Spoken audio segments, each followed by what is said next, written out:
Assalamualaikum warahmatullahi wabarakatuh. Alhamdulillahirabbil alamin, wassalatu wassalamu ala asrafil anbiya'i wal mursalin wa ala alihi wa ashabihi ajma'in. Qala Allahu ta'ala fi kitabihil karim, a'udzu billahi minasyaitonir rajim. Ya ayyuhalladzina amanu kutiba alaikumus syamu kama kutiba alal ladzina min qablikum la'allakum tattaqun. Yang pertama, marilah kita panjatkan puji syukur kehadirat Allah Subhanahu wa taala atas segala rahmat dan hidayahnya sehingga kita masih diberikan kesempatan untuk beribadah di bulan puasa ini. Sudah separuh lebih perjalanan di bulan puasa ini. Itu sebuah nikmat yang luar biasa. Pada saat bulan puasa tahun lalu, tentunya kita senantiasa berharap atau berdoa kepada Allah Subhanahu wa taala untuk bisa dipertemukan lagi di bulan puasa tahun depan. Dan alhamdulillah di tahun ini kita masih diberikan kepercayaan oleh Allah Subhanahu wa taala untuk bisa bertemu dengan bulan yang penuh rahmat, bulan yang penuh maghfirah, dan bulan yang penuh kemuliaan ini. Sholawat serta salam semoga tetap tercurah kepada junjungan kita Nabi Muhammad sallallahu alaihi wasallam yang senantiasa kita nantikan syafaatnya di hari akhir nanti. Kaum muslimin rahimakumullah. Dari 12 bulan yang ada dalam agama kita, dari Muharram sampai Zulqa'dah, bulan puasa merupakan salah satu bulan, hanya satu-satunya bulan yang mendapat sebutan ataupun julukan sebagai Sayyidus Surur, yang mana artinya adalah bulan yang paling agung, bulan yang paling mulia di antara bulan-bulan yang lainnya. Tidak bulan Sya'ban ataupun bulan yang lainnya, akan tetapi hanya pada bulan Ramadan lah yang disebut dengan Sayyidus Surur. Kenapa bulan Ramadan merupakan sebutannya adalah Sayyidus Surur? Itu ada beberapa hal. Yang pertama adalah karena pada bulan Ramadan itu adalah bulan di situ diturunkannya ayat-ayat suci Al-Quran. Dalam surat Al-Baqarah ayat 185 Allah berfirman, A'udzu billahi minasyaitonir rajim.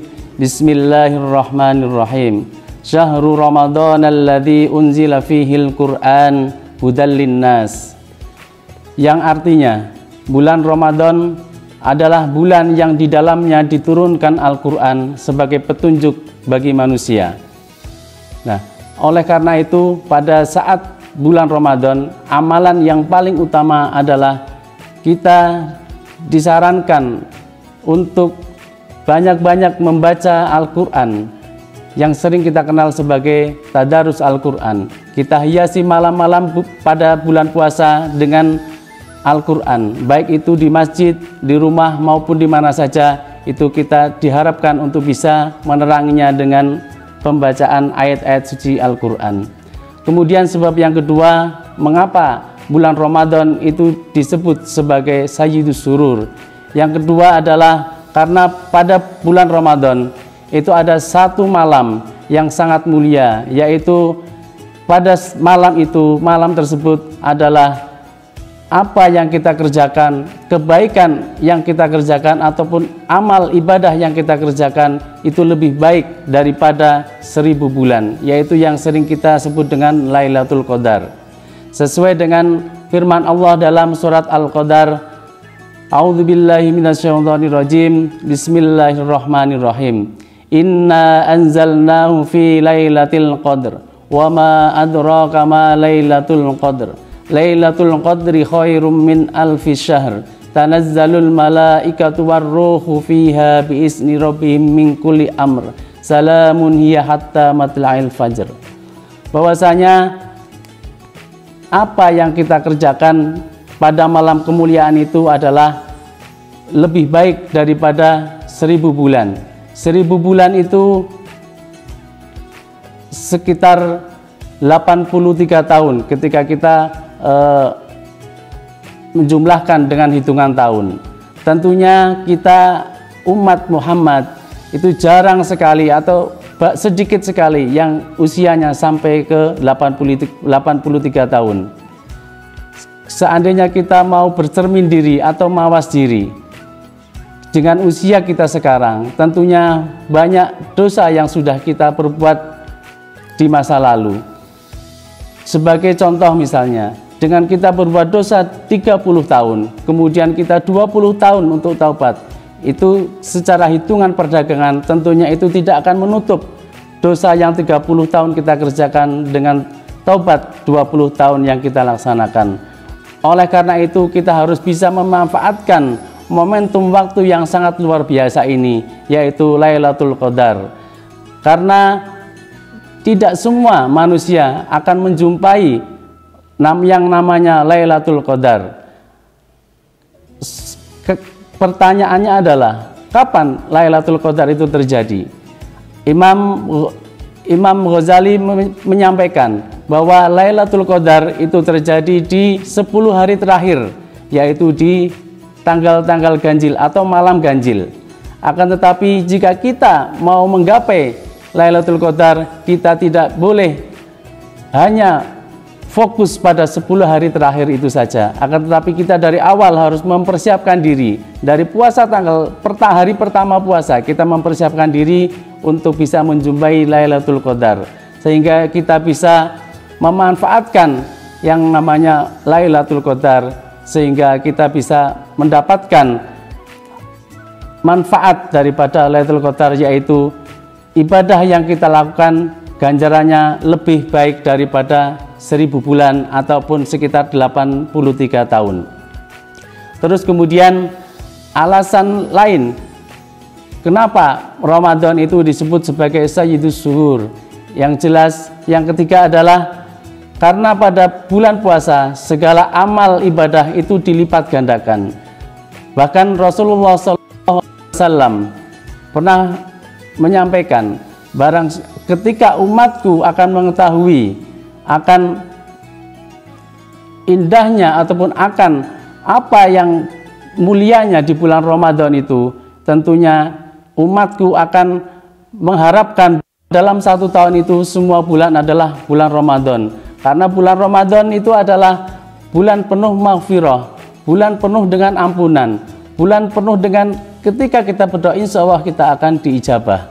Kemudian yang terakhir adalah kenapa bulan Ramadan itu disebut sebagai Sayyidus Syuhur.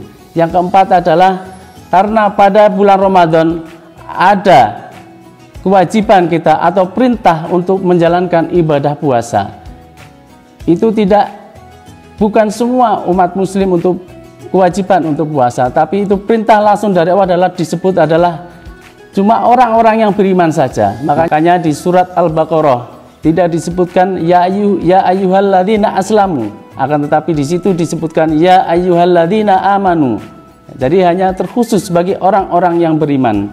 Tentunya ketika kita sudah beriman kepada Allah, kita akan berkewajiban tanpa disuruh. Akan tetapi dengan kesadaran, penuh dengan kesadaran dan tanggung jawab, kita akan menjalankan ibadah puasa. Karena ibadah puasa itu tentunya berbeda dengan ibadah-ibadah yang lain. Karena ibadah puasa itu merupakan ibadah sirriyah, tidak bisa yang namanya dibandingkan dengan sholat misalnya. Kalau sholat itu akan terlihat oleh orang lain, tapi ketika puasa tidak dapat terlihat dari orang lain. Kemudian kesimpulan daripada kultum kali ini adalah sudah memasuki hari-hari terakhir, 10 hari terakhir di bulan Ramadan. Tentunya kesempatan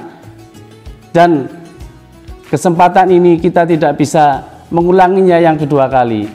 Untuk itu kita manfaatkan benar di 10 hari terakhir ini. Mudah-mudahan kita bisa mengisi sisa-sisa di bulan Ramadan ini dengan penuh dengan cahaya Al-Quran dan amalan-amalan atau ibadah yang lainnya. Tentunya mudah-mudahan kita juga bisa mengakhiri Ramadan ini dengan penuh dengan keberkahan, sehingga sesuai dengan surat Al-Baqarah, tentunya tujuan daripada kita berpuasa akan mencapai derajat muttaqin. Mudah-mudahan kita semua bisa menggapainya. Amin amin ya rabbal alamin.